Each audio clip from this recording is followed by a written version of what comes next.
Hello everyone and welcome to the Kickabout with me, Chris, and Lee is back again because... Back again. Shearer's working and Dan is dead again. Again. He got over the bird flu, but now he looks like the girl from Charlie and the Chocolate Factory. He's all blown He's turning violet.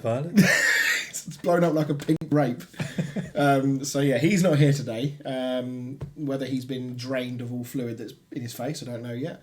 So hopefully we'll see one of those two again. But it's me and Lee again, and it'll be me and Lee this Friday for a live stream of the West Ham Chelsea game. I mean, neither team got off to a particularly good start this weekend. Champions, mate. Okay. I mean, after this weekend, I'm very worried. Very worried. Yeah. And this is where our first video will begin. The inquest into what the fuck happened with West Ham at the weekend. Now, I'm going to have to rein this in because I could probably go on for a good hour about West Ham, so I'm going to try and keep it succinct. But obviously, I'm not wanting you just to sit there and listen to me for the next 20 minutes. That's fine, I'm right. I'll have a little smirk on my face. I mean, did you expect this result? Obviously, you called a West Ham win. Did you expect Sunderland to dominate this much? No. I expected Sunderland to be half decent first game back in the Premier League at home. Obviously, the ground was buzzing. I thought they would put a performance in, but I didn't see West Ham not turning up at all. Yeah, I mean, the game, it was an interesting, weird game because actually West Ham didn't start that badly. No. Possession-wise, we controlled portions of the game, but without being threatening. And Bowen was being Bowen. Bowen is, he's always a threat.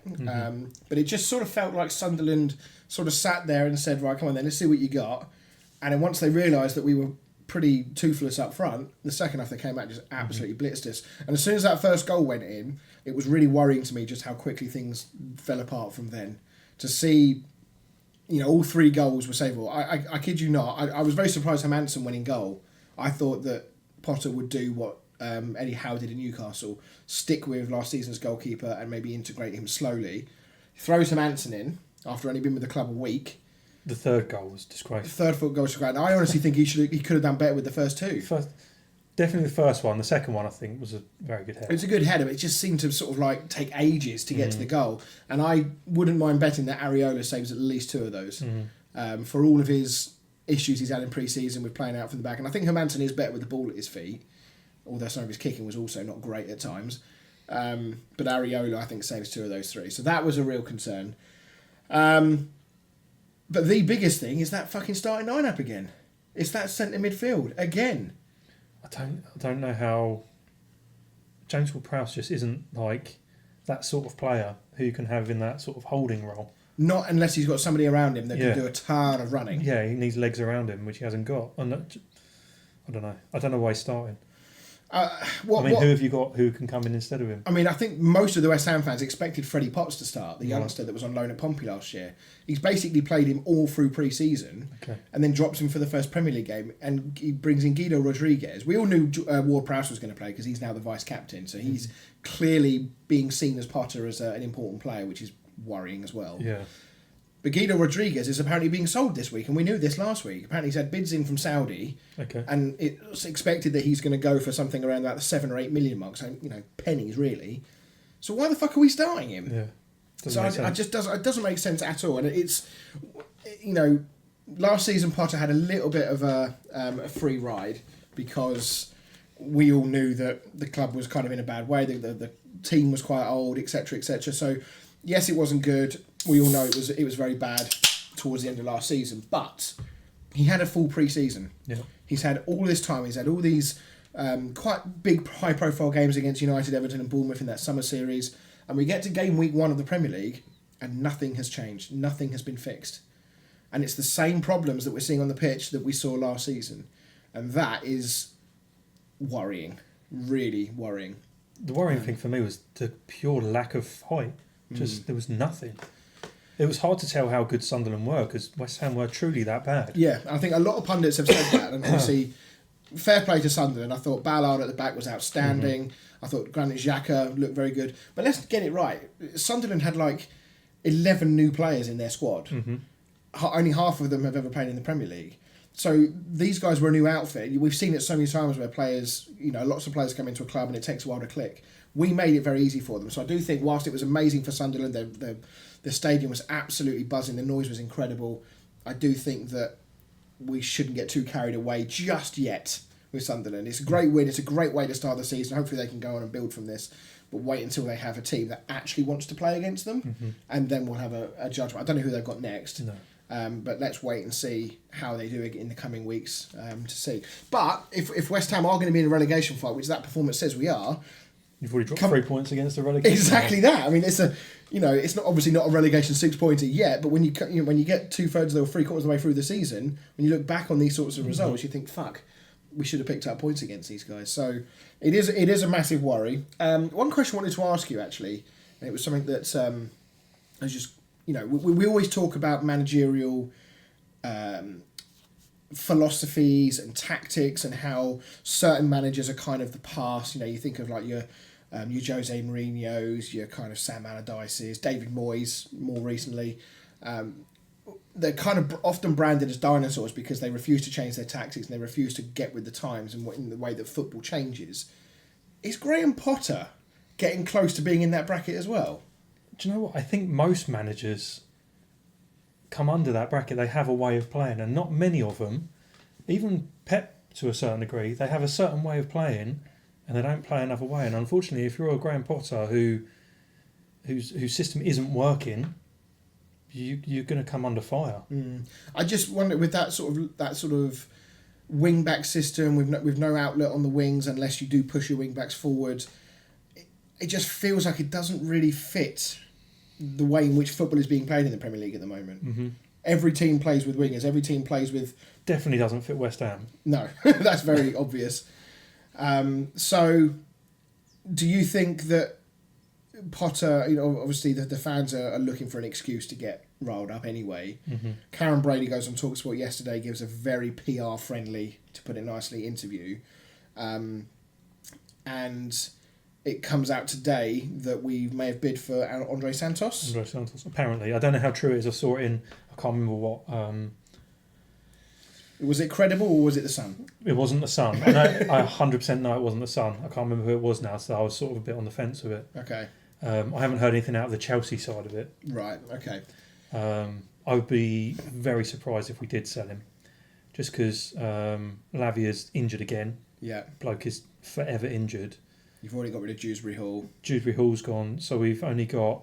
we've got Caicedo, Enzo and Asugo, and then him. So you've got 4 for that middle bit, really. Yeah.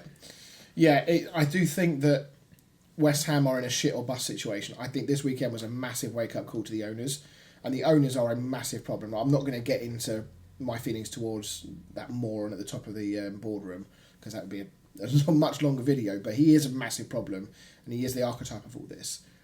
But I do think this might have been a wake-up call. I do think there was an element of him relaxing and thinking, we'll be okay with what we've got. We've brought in Callum Wilson from one of his favourite player agents, I think it was Will Sorthouse. We've brought in Carl Walker-Peters, both on a free, so he's not spending huge amounts of money here. And then we've just been smashed 3-0 by a newly promoted team. I wonder if that's like, holy shit, we are actually in a lot more trouble than I thought we were. Now let's go and fix that CDM role, which we should have fixed months ago. We should have had this fixed by now. We shouldn't be bringing in a player now where we are. I know West Ham historically do a lot of their transfer business towards the end of the transfer window. But I do think that this is something that needs fixing. And if we don't, and unless he starts believing more in the youth players who've actually got some legs, we're in trouble. I mean, Paquetá is rumoured to be wanting out. I actually found a bit more out about that, the whole agent thing. Yeah. So apparently a bid has come in for him from, it's either Man City or Flamengo, one of the two. They're the two interested parties, but it's quite low, and West Ham are not going to accept the bid at what it is. But they've said to Paquetá, we're prepared to let you go if you want to go. What do you want to do? And because we've sort of said, sort of dangled the carrot and said there's a move there if you want it, now he's thinking, okay, well, no, maybe I do need to assess my options because West Ham are open to selling me. Whereas before it was much more, unless somebody comes in with a crazy bid, we're not going to entertain it, we want you to stay. Whereas now it's a bit more like, well, maybe there's something there. So that apparently is why that news story broke about him assessing his options. But he was awful on Saturday. I was going to say, do you think that'd be a big loss losing him? The way he's playing, no. He's not done it for you for a long time now. Well, he's had a get out clause because of the whole FA thing. Yeah, I get that. But that's not there anymore. No. So he's got to step up now, and we need more he is our talisman now that Kudus has gone. It's him and Bowen. Those are our two players we look at and think, you guys need to make us tick. You guys are the ones who can make something happen. He worries me. He comes across as sort of player who might be a bit like big time Charlie, like think he's too big for West Ham, and maybe in turn doesn't put his all in. It's difficult to tell because he does spend an awful lot of time rolling around on the floor, so it's sometimes difficult to tell. Looking for yellow cards. Yeah, it's sometimes very difficult to tell how much effort he is truly putting in. His stats historically have shown that he is reasonably good at grafting from a defensive point of view, and obviously when the whole team is playing so badly, it is difficult to just single one player out. And the problem is, because he is, apart from Bowen, your best player, the spotlight is put straight on him anyway. Exactly. Yeah, and it's exactly what happened with Kudus last year. He was the scapegoat last year, and West Ham's ownership do love a scapegoat to keep the anger away from them. So yeah, I do think there was a lot of problems. The infrastructure at West Ham is really, really bad. That much of another light has been shed on that this week. Did you know that our training ground, we still have porter cabins? Really? At our training ground. I kid you not, there's 4 of them. Our training ground, like when you watch like the videos from. You haven't moved training ground. No. We've got 2. Right. We've got 2. I think we currently train at one called. I think it's called Chadwell Heath. Is the one we currently train at. I can't remember what the one before was called.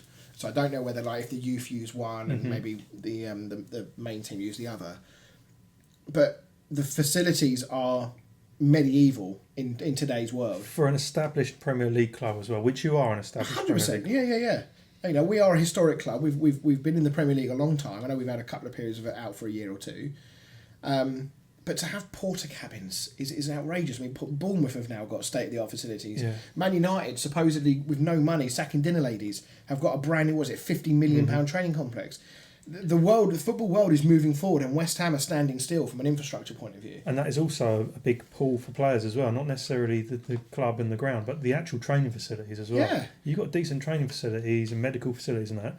It's more likely to entice better players to come to you. 100%. And we don't really have a very good data analytics team. There was a rumour that we were trying to get one set up, but I don't think we ever did. We obviously don't own the stadium, but initially that deal looked like a great one, right? Because we were paying something like $6 million in rent a year or something ridiculous, something ridiculously low. I think it was there was a joke going around that we were going to call it the Stuart Downing Stadium because I think we sold it for like $10 million, which paid for the stadium for a year and a half. But because we don't own the stadium, we can't sell the naming rights. We have no direct control over certain elements of the income. I don't know how much of the security that we pay for. I think that's all paid for, included in the rent and stuff like that. But again, it's another revenue stream that we're now losing out on. You know, look at Everton's new stadium. Yes, it's got a ridiculous name. It's the Dickinson Hill Stadium, or whatever it's called. Isn't it like a lawyer's? It's a long established lawyer firm within the town, so it's a reputable brand as much as it doesn't sound like it is, but that's bringing in something like 10 or 15 million a year, and all right, it's not a huge amount of money, but it's 10 or 15 million that they don't otherwise have. That's several players' wages covered there and then. So there's so much wrong at the club at the moment, and part of me wonders. As much as I don't want to get relegated because how bad it is and how difficult it is to come back up and the gap is widening and all that, I don't know if there's any other way that we're going to get rid of our owners. Unless he dies. That sounds morbid, but I don't think there's any other way he leaves. If a Qatari businessman comes in and offers him loads of money, maybe.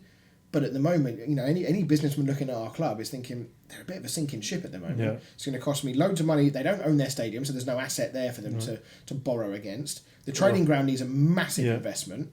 The playing staff is ageing, it's dwindling. We're not recruiting very well. We don't have any players that are being recruited with future values because we keep buying old players. You look at the Bournemouth, I know they've been rinsed for their back line, but their recruitment was so good that they've just bought all these players for low, and they've probably made 150 million on all those defenders from. And they put a good showing against Liverpool. Yeah, Friday, exactly. So it's the model is there to be used and to be effectively copied.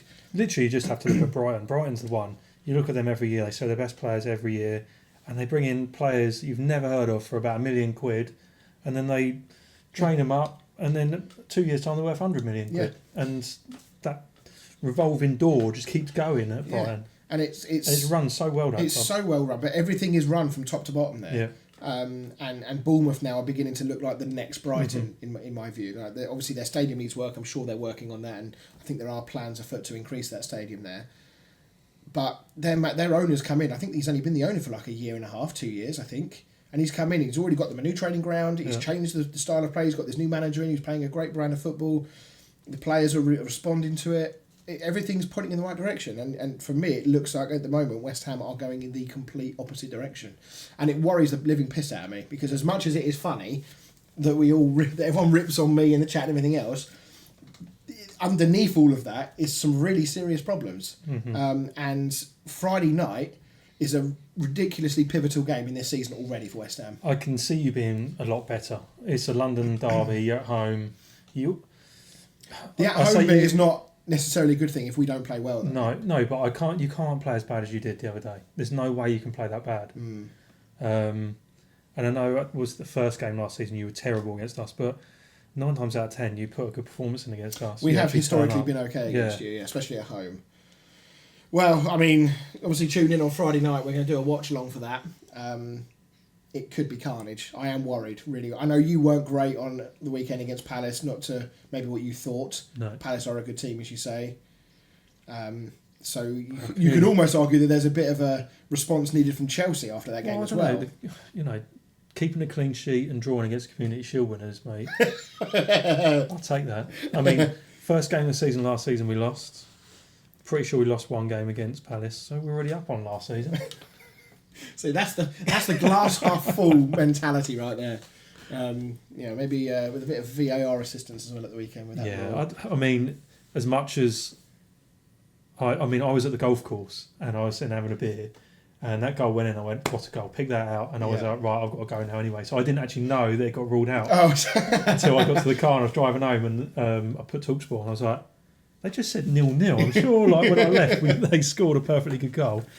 Yeah. And then obviously I got home and saw the chat and that, and I thought, fucking hell. And got away with one a little bit. Yeah, as much as I think it's bollocks, it's the rules. Yeah. I mean, I'd stopped playing football and then obviously come back to play for Way Valley, and I didn't know that was a rule. I didn't know that had come in. I was stood next to a wall one time, the referee said, you need to move away. I was like, what do you mean you need to move away? He said, you need to be a metre away from the wall. I was like, what are you on about? When did that come in? Yeah, it's one of those. It'd be really interesting to see how many other times that's picked up on now. Because it might be one of those ones where the refs clamp down in the early part of the season and then you don't see it again for the next rest of the season.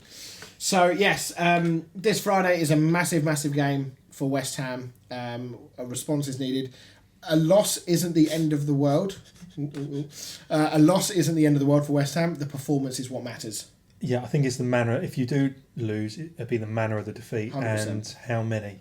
Yes. If it's a narrow 1-0 and you've actually put a shift in, I don't think it's a problem. No, 100%. But if you go and lose 3-4 and it's pretty much the same as what just happened at the weekend, I think the fans will turn. I think Potter will be right in trouble. Yeah, Potter. If it carries on, let's just hypothesise here. If that Sunderland performance is indicative of what we're going to see for the next 4 or 5 games, he may not last until 10 games. He need to change our prediction. Oh mate, yeah. I mean, I knew Potter was in trouble if things went like this. Yeah. I think maybe it was more in hope than in anything else that I didn't put him as my first manager to be sacked. But he will not last until 10 games if things don't massively improve. But then it's like, well, we're in that Man United scenario then, aren't we? We just keep sacking managers and expecting it to change. Yeah. Manchester United have made changes at the top. There's been some very controversial things that they've done, but I suppose you could say that they are, at least in their own minds, trying to do it for footballing reasons. They've backed the manager with big money signings and stuff now, so it does feel like there's some semblance of a plan there. We'll wait and see if it works out that way. They were much improved at the weekend despite the loss. West Ham cannot keep changing managers if things at the top don't change. If they're not joined up, and we've had a director of football that came in and made loads of signings, he got binned off because that was deemed not to work because he kept clashing with the chairman. So you've now got a squad that's made up of Tin Stuyton signings, David Moyes leftovers, Lopetegui signings, and now Potter signings. So you've got 4, and Sullivan, I guess you could throw in there. So you've got 5 people that have been making signings into this squad for the last 2 or 3 years. Yeah. At some point, you just have to accept that you're going to have to go with somebody and let them stick with it, and try and kind of stabilise things. Is that man Graham Potter? It's, to me at least, it's looking less and less likely it's going to be the longer this goes on. But yeah, we are one game in. Obviously, there are very worrying signs. I don't want to be too crazy over the top. Football is a funny game. It can all change very quickly. But the warning signs are very much there. The further on, I think I know what your answer's going to be, but the further on this goes, do you start to think maybe we would have been better off keeping Moyes? That is a question that I'm sure is going to get asked left, right and centre. Because you were adamant at the time that even if it starts to go south, it was the right decision to make at the time because things weren't right. And yeah, you know. I mean, there was so many reasons to get rid of Moyes. And I do stand by it was the right thing to do because it was already doing that with Moyes. You know, in my opinion, it would have stayed going like that. Yeah. The only difference with the Moyes team, although again it was changing with him as well, is that more often than not you get fight out of a Moyes team. Yeah. But that was already beginning to change at the end of his tenure.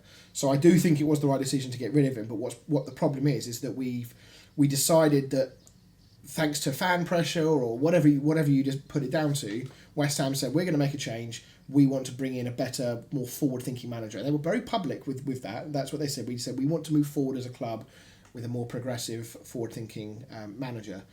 And the next 2 managers we signed are effectively exactly the same as David Moyes. So that's where the biggest problem is. It's not with David Moyes' release from his contract, because he wasn't sacked, his contract ran out.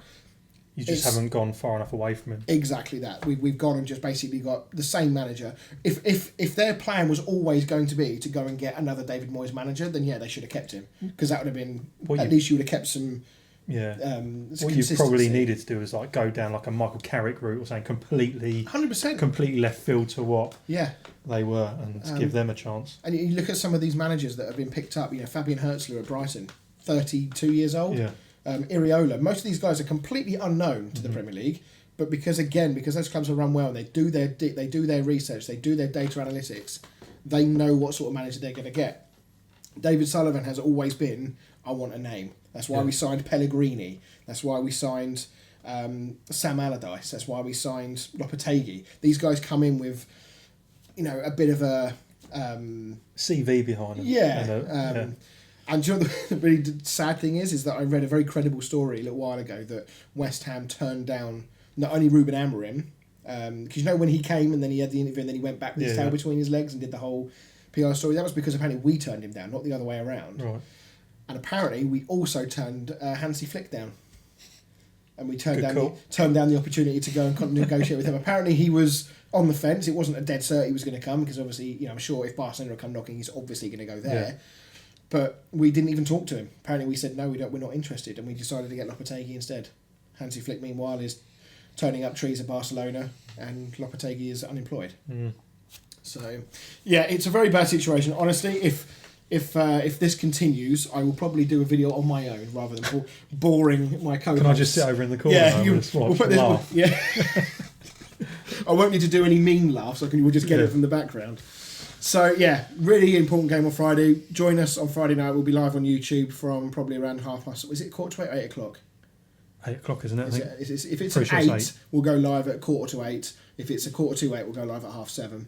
Obviously, the girls have got gymnastics as well, haven't they? That's true, yeah. So we're not going to be over until 7-ish. Yeah, okay. So, yeah, maybe we'll get some food in while we do it. So, yes, thank you very much, everyone, for... Bet it's a one-up as well.